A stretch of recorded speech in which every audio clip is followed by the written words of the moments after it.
One day she brought me to her house and I was really sick, throwing up a lot, and come to find out that at about 6 months old, my mother just fed me a can of chili and it made me sick and almost killed me as an infant.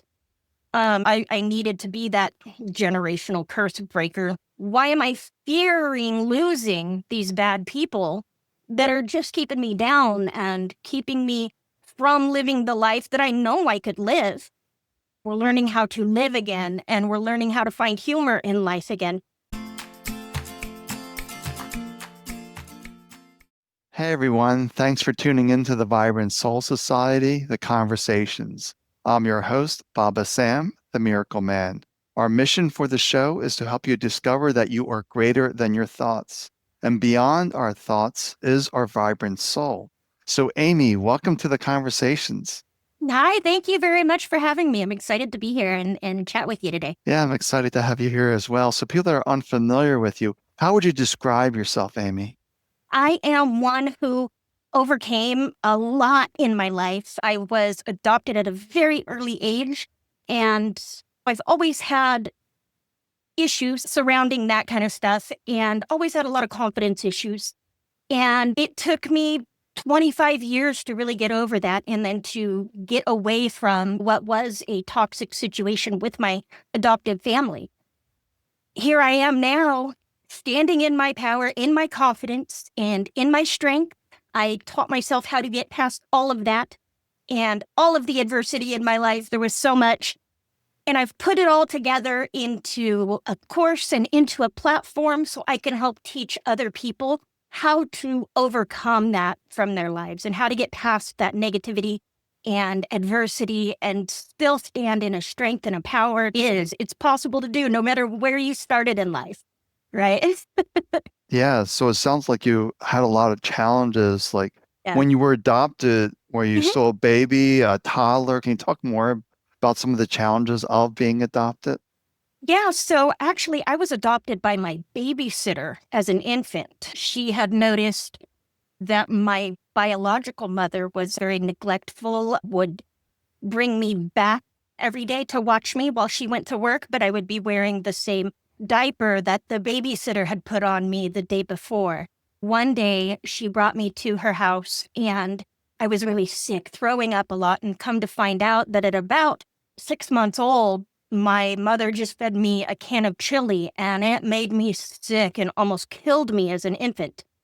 That's when my babysitter, adopted mother, actually took the steps to get me taken away, called CPS, and got that all involved. It was a 5-year battle for her to actually win the adoption case and adopt me. In the beginning, it was all great, and I really didn't know any other mother because I was so young. But she was never secretive about the adoption. She always told me about it and was very open about it. She didn't give me a lot of information about my biological mother, other than she was just very neglectful, and that if I had stayed with her much longer, she probably would have killed me, just from the neglect. And, I don't know if it was just abuse or if she just didn't know or have any resources herself.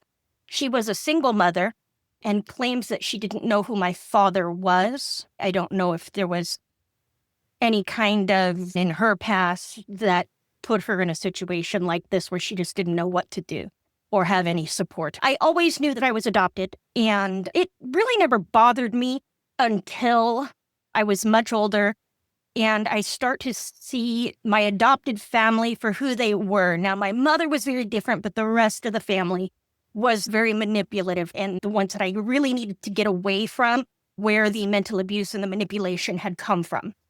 My adopted mother actually was stuck in that cycle herself, and she didn't know how to stand up against it or get rid of the people, the players of that kind of mental abuse or manipulation.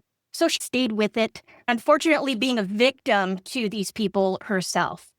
And I don't blame her for anything. In fact, I love the fact that she saved me. When I was growing up, she would often tell me, I got to choose you. Most people don't get to choose their children, but I got to choose you. That makes you extra special. So she always tried to make me feel very loved. But at the same time, I still had some abandonment issues. that I did have to deal with that did stick with me for a very long time. I did learn how to get over that, but it was a while. It took a while. It took a lot of research, took a lot of soul searching and a lot of conversations and a lot of, goodness, deep shadow work that I had to do to really get over that. It was very present in my life, the abandonment issues that I had, and it showed up in some very poor decisions that I had made in my early adulthood as well. But once I noticed that was the real issue and I started to address it, that's when I was able to finally stand in my strength and move past it all. Yeah, I can really understand this shadow work because you're talking about this 5-year battle. And Mhm. for when we're very young, we don't really have that place of recall, but the body is remembering what's going on. So I hear these abandonment issues are really strong, and you don't really know how to really piece that together because the recall isn't really there. So, Right. what's some of the shadow work that you did to uncover this and to heal this? I had to really look into myself and look at the types of relationships that I was choosing and the situations that I had gotten myself into. And I had to really look at, okay, why did I make these poor decisions? I was a straight A student, consider myself to be pretty intelligent, but why was I making these really bad decisions? It all came down to the fact that I had zero confidence in myself. And it was because I had that abandonment issue from my mother and from other family members who had done me wrong. I didn't know how to say no to people. I was afraid of confrontation out of fear for losing what I thought these people were to me, but come to find out they never really were. And so it was a lot of looking at all of that. Why did I make this decision? Why did I decide to go ahead and marry this person, even though I knew they were so bad for me? Why did I continue to support my brother, even though I knew he was perfectly capable of doing it, of supporting himself? Why did I allow myself to be manipulated? Why did I allow myself to be mentally abused? And it was all came down to the fact that I had zero confidence. I was afraid of losing the people that were in my life. And I didn't have that self-love within me. Nobody taught me about that. Nobody taught me how to love myself. In fact, the only way that I knew how to get any kind of validation was from the people around me. And it was only by looking at all of these bad issues, these circumstances that we tend to want to put behind us, that I was able to really see what I was doing to myself and how I was abusing myself.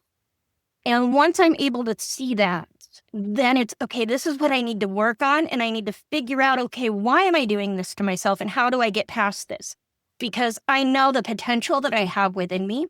And I know that I have the drive, but I can't get past this thing. And this is what is holding me back. And it was going through all of these past situations and really looking at them and figuring out, okay, why am I doing it this way? Why am I making these decisions? And why am I allowing these people to do this to me? Came down to all of that.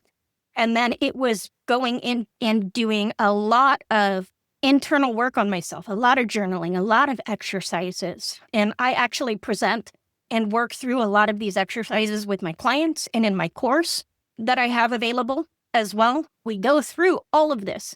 This is 25 years of me going through shadow work.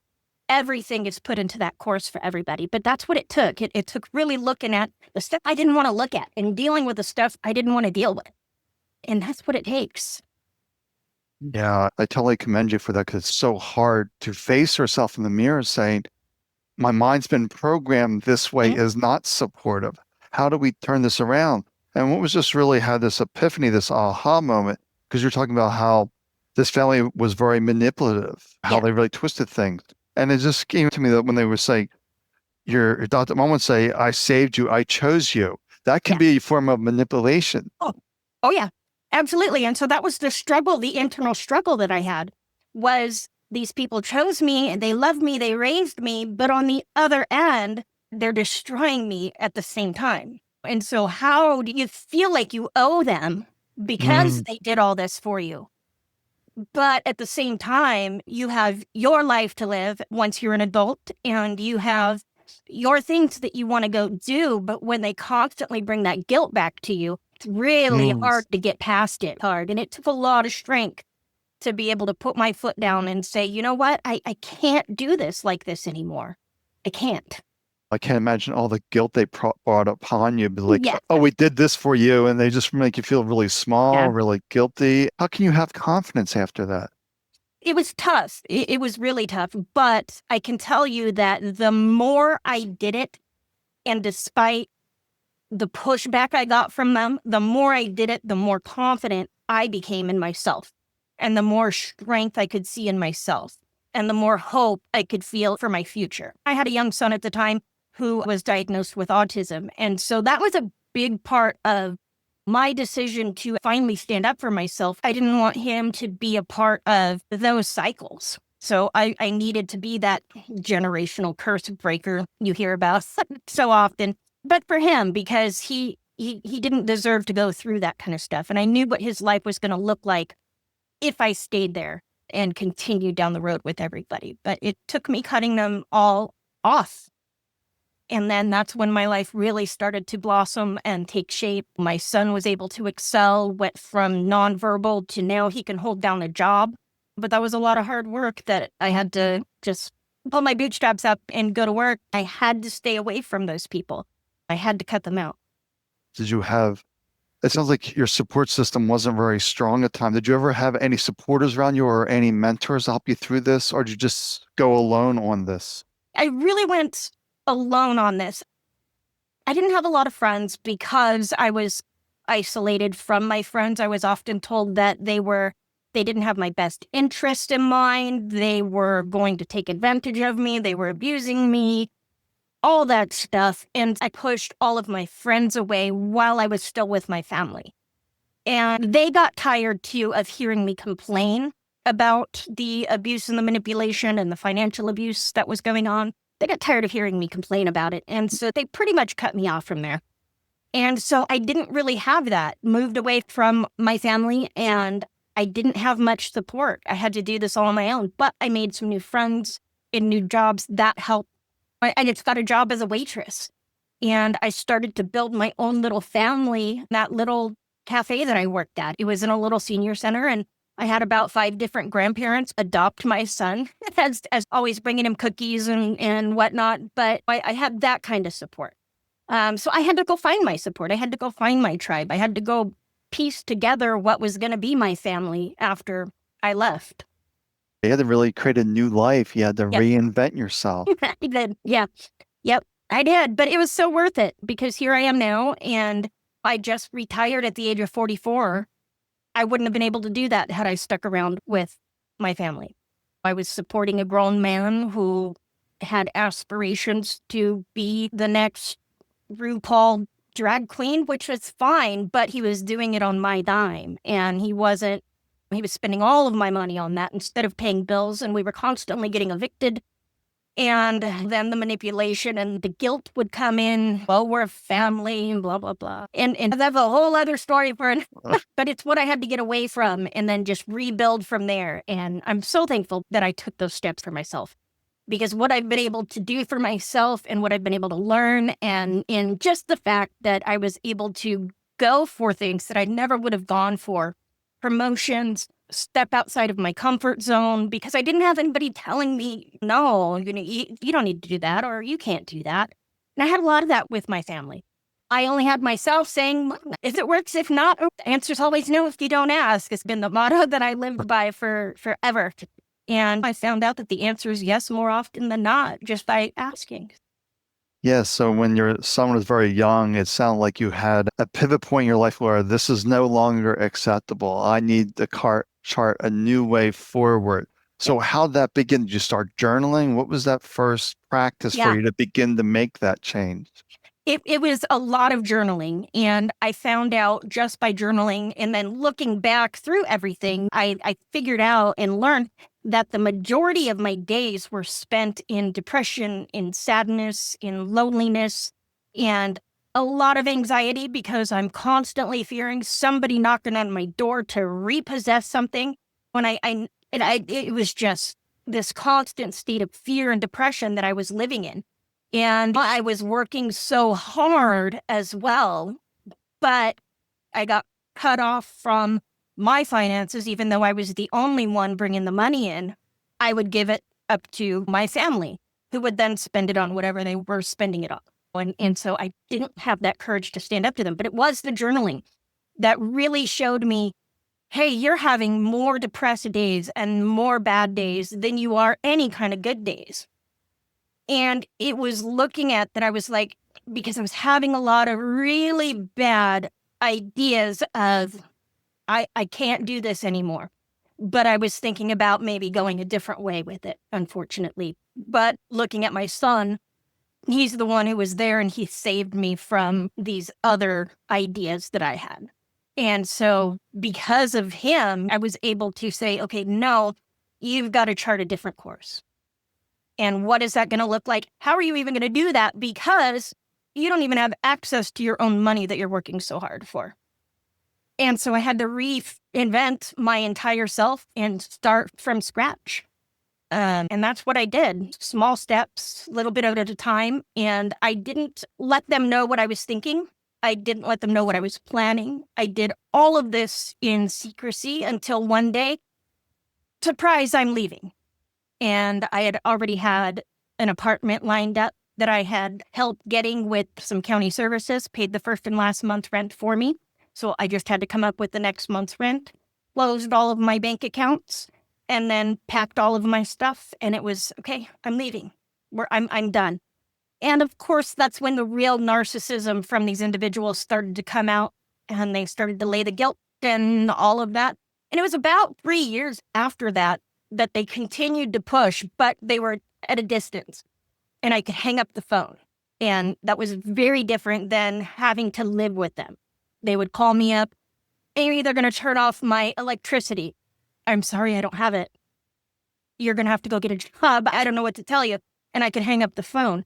But every time I was able to do that, I felt stronger and more courageous. And it didn't affect me that I was possibly going to lose these people in my life. It is what it is at this point, because I can't continue to support these people. They're grown adults who can support themselves. And there's no reason for it to be all on my shoulders. Yeah, I totally get that. So you're doing all this journaling, you're in the state of fear. And so when you're looking at this journaling, it's like something has to change. I see these patterns that we talked about earlier, that you just had all these patterns that you saw. Yeah. It was your shadows that kept showing themselves. Yep. So you were just doing self-feedback. You go, oh, look at this. This is, look, Yep. How do we break this? How do we break this? Exactly. And that's really what it takes, is looking at all of those past situations and noticing the patterns and how it makes you feel, and then how weak you feel in these situations and how helpless you feel. And then or at least I did, would play out in my head, okay, what if I made the courageous decision or the stronger decision? What would that look like, and what different path would I be down? I live that now. And I started to allow myself to make those kind of decisions instead of fearing losing these people. And so now I don't fear losing people that are no good to me, even if it's family. Because you got to, as you talk about in this course, finding strength through toxicity, and you had to let go of all this toxicity so you can almost rebirth a new you. Yep, I sure did. And it's been the most journey that I've been on as well. And the things that I have learned about myself, and the fact that I learned that I am unstoppable if I want to be. The only thing that stops me is me. It all stops and starts with me. And that's the biggest thing that I really like to get across in the course, is that it all starts with you and it all ends with you. And God gave us free will, and he won't even take that away from us. So why the hell am I giving that away to another human and letting them have complete control of my free will? And that kind of revelation right there is really what wakes up a lot of the students, going, oh my God, you're so right. Why do I need these people in my life? Why am I letting them make these choices for me? Why am I fearing losing these bad people that are just keeping me down and keeping me from living the life that I know I could live if these people would just get out of my way. You don't need that nonsense in your life. You really don't. Right. And that's really a hard place for people to get into is you Yeah. versus you, because it's so Hmm. easy to complain and be the victim as opposed to saying, nope, this is my life. This is my responsibility. Yep, it is. It's really hard for people to do that because we've been so conditioned to for other people and get validation from other people. And it starts at childhood. And unfortunately, we're never really taught how to do any other way, how to get validation from ourselves within ourselves. How do I make myself happy? How do I make myself feel proud of myself? We're not taught that other stuff. We're just taught to get the validation from our parents or other family members or teachers or higher authorities, bosses, whatever. But we're just not taught that. And that's what the course teaches you as well is okay, how do we look at ourselves and we celebrate ourselves and we become proud of the work and that we've accomplished ourselves so that we don't need to fear losing these people. There's so many other people out there that are going to come into your life when you let go of the toxic people that want to see you win. And it's such an incredible experience when you start celebrating yourself. These other people start coming in to celebrate you too. And most of the time, it's other people who've been through very similar things, so they get it. And that's a really beautiful part that comes from the course is these clients that come in, they're meeting other people just like them. And they often feel alone coming into the course, but then they meet the other clients and they hear my story, they hear everybody else's story. All of a sudden, they've got a tribe that they never had before. And then they start to feel really empowered. I can do this. I can go after what I want. I can leave the toxicity behind. I have the strength to do it. It's a really cool thing to watch from the beginning of the course to the end of the course, this develop in people. Yeah, that's what you're talking about, this validation. But why do you Mhm. think it's so difficult for people to give them permission to be authentically them? It comes from when we were in school, there was norms within our little cliques and whatnot. We always wanted to be part of the clique that we weren't in. It comes from wanting to be other people because we envy maybe what they are that is not in us or we don't think is in us. And it just comes from that inability to look within ourselves for the strengths that we do have and to build on those strengths. And it just keeps us in this mode of focusing on our weaknesses and the things that we don't have. And that's what brings in the negativity and all that nonsense. And it just goes back to wanting to please these other people who really don't have any kind of, they don't lift you up. Yeah, it's really good to have a tribe or people around you Yeah. that can relate to that because it is so hard to face our own shadows. We may not even be aware of it. So how are Hmm. you guiding them to spot, oh, that's a shadow, it's not serving you? Exactly. Well, we work through a lot of the past situations with everybody. There's a lot of journaling exercises that they do and a lot of activities with each lesson that we have that they can tailor the information to their specific situation.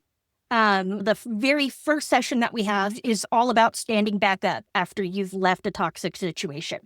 Because what we don't or not prepared for is the fact that once we leave the toxic situation, we think that our life is going to be perfect once we leave, right? But what happens is we get hit with the depression, the anxiety, the fear, and all of that. And it comes because that toxic abuse and toxicity is still very much alive in our minds.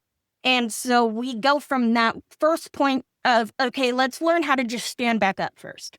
What does that look like? Let's find your power within you. Let's find your strength within you. And then by the time we get to the end of the course, we're learning how to live again and we're learning how to find humor in life again. And so it's a full process that we go through from being down and broken to learning to live our life again and learning to find our strengths again. And it comes from the activities, the lectures, the group discussions, and it comes from the journaling prompts that we're given as well. So they can tailor everything to themselves. Yeah, it's a good reminder to individuals as well that life isn't perfect. So we need to Mhm. develop these tools in place because you may come out of the course feeling good or whatever it is, but something's going to come at you in life. So you get those tools in place so you can say, oh, okay, here's the current challenge. And that we I prepare them for that too. And in the course, the activities that they do, I refer to it as their toolbox. This is the information that you're going to go to and you're going to pull out when your life gets difficult again. You've got your contract that you've made with yourself. You've got the resources that you need when you're getting depressed, when life comes at you again. So it's really a toolbox of activities. We're planning for the bad times to come when the good times are here still. When we're thinking about it logically, that way when we are too emotional, we've already got the logical side of it planned out. We've got our resources, we've got our people, our tribe that we know we can go to. All we got to do is pull it out and follow the plan that we've made for ourselves. So some of these exercises are like meditation, mindfulness, so you get some separation from all that negativity that can go on in the Yeah. mind. Yeah, and it depends on the person. I'm one of those that meditation doesn't necessarily work for me. On the other end of that, what works for me is playing really loud, heavy metal music, and that will cure all of my problems for me, okay? But other people, it is meditation. So it is finding what is the perfect thing to pull you out of that state. And it doesn't matter what it is. It's whatever works for you. It doesn't have to be meditation, but if it is, perfect. Now meditation or affirmations, or some clients like the hypnosis type videos, and goes into meditation too, but they like that, the hypnotism side of things. And some people are into their power music, just like me. Maybe it's a little different, but it's all about the individual and what works for them, because we know it's not one size fits all. It's just not. Yeah, I like that we have to find our individual recipe because it's not one size fits all. Here's No. some various tools. Let's find the one that works for you to bring you Yeah. out of the shadow, the darkness, whatever you wish to call it. Yep. How do you move forward?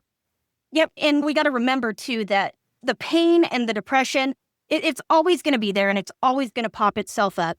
Even for me, it does. I'll wake up some mornings and I'll be like, oh my God, I'm depressed today. I got to figure out why, but I know how to pull myself out of it and I know how to fix it now so I don't stay there. And that's what we teach the clients as well, is how to pull yourself out, recognize when it's happening, and then be able to stop and assess what's going on in life. And okay, we need to fix this because we know that depression is a side effect to something we're not happy with in our life, even if it's not apparent to us in the moment. And that's when we know we got to stop, we got to look, we got to assess, and we got to figure out what it is and fix it before it pulls us down too far. Because depression is really an indication that something isn't quite right in your environment, something doesn't quite measure up, and Yeah. it may not be apparent. That's why it's also good to have a tribe. Like, I'm Mhm. feeling this way, so people can ask questions and say, Yeah. oh, okay, now we're getting some clarity on why your mood is sinking Yeah. down. And here's some tools that could work for you. Yeah, absolutely. And that's what this whole course is about, is figuring that out for yourself with everybody else. What is going to work for you? Ultimately, find out what works for you too. Mhm. That's why we would see some of these courses, it's one size fits all, and it's no, No. there's one size is one Mm. size and it's just for you. Yeah. One person with depression, I guarantee you've seen one person with depression, because it's that different from person to person. And often people get into the medication trap sometimes, and sometimes you need it. I get it. And I was there and I learned for myself, it's not a choice for me, because I learned how to pull myself out, and I learned that my depression is all about, I'm not happy with what's going on and I need to figure out what. But some people will just rush to that pill because they don't know how to resolve it for themselves. They don't know how to fix it for themselves. And we like that individuality part of this program, because you can tailor everything to your specific situation. And then there's other people who've gone through similar situations that can help you through it as well. Yeah, that's really it. Just really standing in our own power. That's ultimately what it's about. You That's had to what it, get through that yeah. upbringing, you had all that shadow, all the manipulation. You really had to go through quite a bit of stuff. And you probably I did. faced a ton of experiences like, oh, I faced something similar like this, and you can relate it Mhm. into their Oh, world. yeah. Oh, yeah. They're amazed. Oh, yeah. You went through that too. I'm like, oh, you guys don't even know the half of it. We could talk for a month before I could tell you my whole story. But Yeah, because it sounds really a traumatic childhood and upbringing and even early adulthood, but it allows you to stand in that power to help uplift others now. Absolutely. And I like that I can do that. I love that I can do that and that I can put myself in the place of other people, even if it does take me back to some of the depressing times. But I've gone through this with myself so many times that I am at that point that thinking about and talking about these situations really don't bother me like that anymore. In fact, it empowers me to pursue this even more. And that's where we get the Passion from Pain platform that I have, finding the passion from the pain, how to use the pain from the past as the catalyst to pursue your dreams and your passions. This whole program and platform is about finding strength after toxicity is just the first course, just the foundation building course. And then we've got the second part of this program coming out in May, and that's how to take the pain from the past and turn it into determination and passion, and how to really use it as a tool to take yourself wherever you want to go. And that's what we need in life. We need the pain, the toxicity, whatever it may be, as a catalyst. We can stay stuck in those places, or we can use it as fuel to create a new life. Exactly. One of the analogies that I use is like gasoline. You think of your past or your pain as gasoline. If you just spray it around and then you light a match, you've got an inferno. But if you take that gasoline and you pour it into an engine, now you've channeled it into something that can take you forward. So it's all in how you use it. It's there. There's nothing we can do about it. It happened, right? We can't go back in time and change it. But what we can do is start here. Let's deal with it. And then let's learn how to use it so that we can move forward and we can do great things. Whatever you want to do, the sky's the limit. You are your only limit. Yeah, I love that. You are your own limit. It always You comes are. back to you versus you. And maybe you're coming against this glass ceiling, if you will, that is creating a limitation. You're not even aware of that. This shadow work, this manipulation in the past, this narcissistic behavior that we're exposed to, this toxicity, whatever it may be, it's probably creating a limit that you're unaware of. Oh, yeah, absolutely it is. And that's where doing the shadow work, doing the journaling, joining courses helps. If you feel there's a limitation within you that you can't get past, join a course, join a group. Sometimes it just takes listening to the right person to unclog it all for you.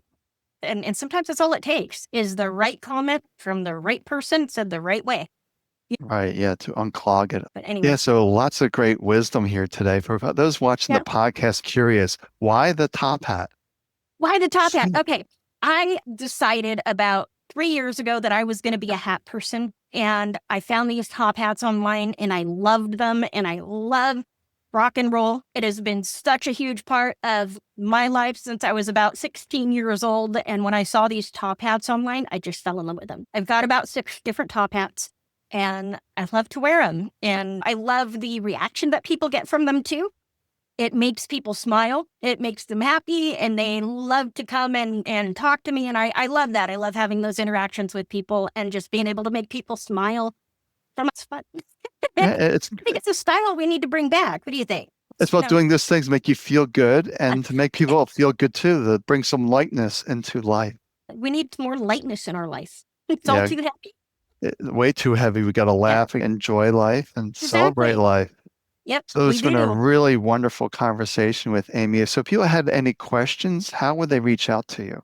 Yeah, I am all over Facebook. You can find me on Passion from Pain on Facebook. You can look me up, Amy Pease, on Facebook as well. Follow both of those. I have a website as well, which is frompain.com.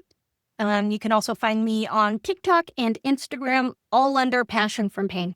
And then, of course, you can sign up for the course on the website. And then I've got a free guide as well on the website. If you go to the website, there'll be a pop-up, put in your information. You'll get a free guide called From Confusion to Clarity, 10 Signs of a Manipulative or Mentally Abusive Relationship. So if you're in that phase where you're just not sure if you are experiencing abuse or not, that guide's going to unclog it for you. This is going to let you know.